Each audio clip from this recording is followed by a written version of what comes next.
Well, hello, I'm Doireann Mc Dermott and welcome back to another very special edition of Doireann Debate.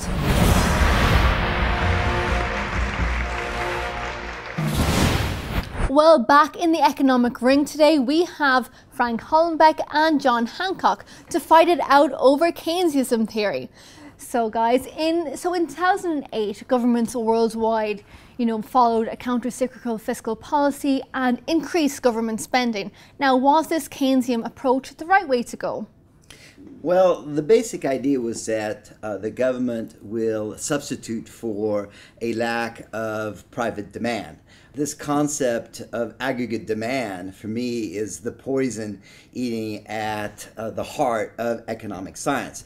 And Keynes is the person who actually brought up this need for government to come in and fill the gap that would be left by drop in private consumption. And to be honest, a lot of the argument that Keynes made was an argument made back in the early 1800s. Malthus brought up these ideas of aggregate demand, and they were resoundingly defeated by Ricardo and John Stuart Mills, showing that they were bad ideas and they were quite naive ideas. And actually in the 1900s, you were considered to be a good economist if you didn't make this mistake of aggregate demand. We never really have a problem with aggregate demand. It goes back to what Ricardo said. It says men err in their production. There is no deficiency of demand. Okay, and what we really needed to impose in 2008 was actually to get the right supply at the right price. We never have a problem with demand. We never have a problem with demand, or else we wouldn't have prices. Okay, prices is actually allowing you to limit an infinite number of wants to a certain limited amount of output. John? Yeah, I'm going to jump in and defend Keynes here. I think what Frank is really saying is that policymakers have had a choice, and that they've, like a herd of lemmings, have raced over the cliff in chasing Keynesian economics. That's not entirely true. I mean, what we have today is an interesting case of two gigantic, call them economic experiments, playing themselves out. One is, on the one hand, you have the United States, which has tried to pursue a moderately expansionary Keynesian fiscal policy, and also a very loose monetary policy.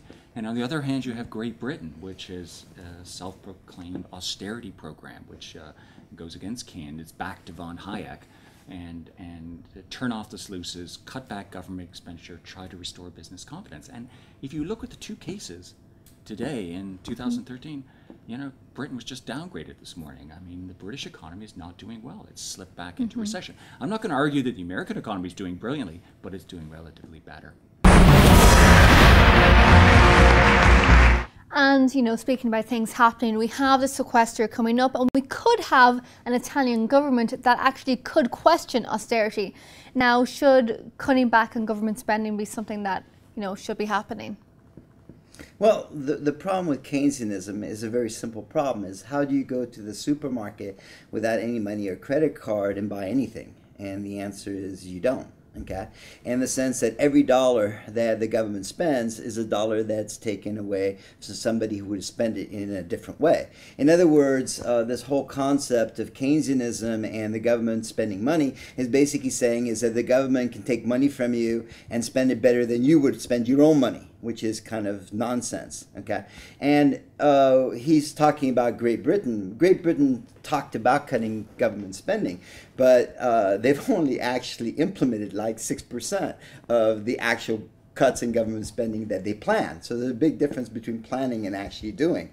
And so when we look at successes of Keynesianism, there are very few. However, if we look at successes of the orthodox way of dealing with recessions and depressions, which is to cut government spending and cut taxes, like U.S. in 1920 or even Latvia today, we can see that by liberating resources to go back into the private sector, the depression only lasts a relatively short period of time, and we're back to a growth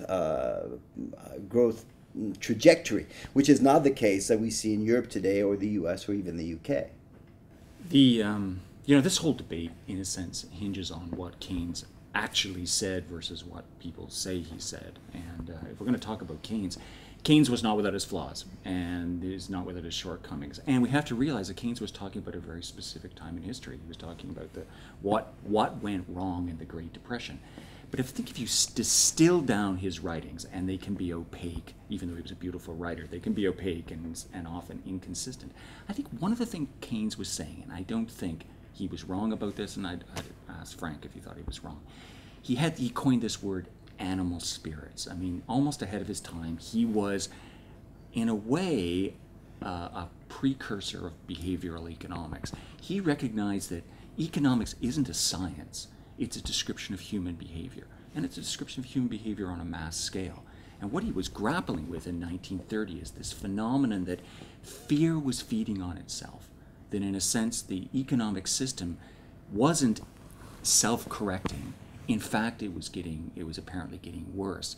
And his prescription was as much a psychological prescription as a scientific prescription. He was basically saying someone has to step in and restore confidence, restore hope, restore the feeling amongst consumers, businesses, investors that things were going to get better, because we as humans operate on the basis of emotion and fear and hope as much as on scientific evidence. And on that level, I'm not so sure Keynes was wrong, particularly for that time and place. We also have to remember that Keynes wasn't talking about the long term.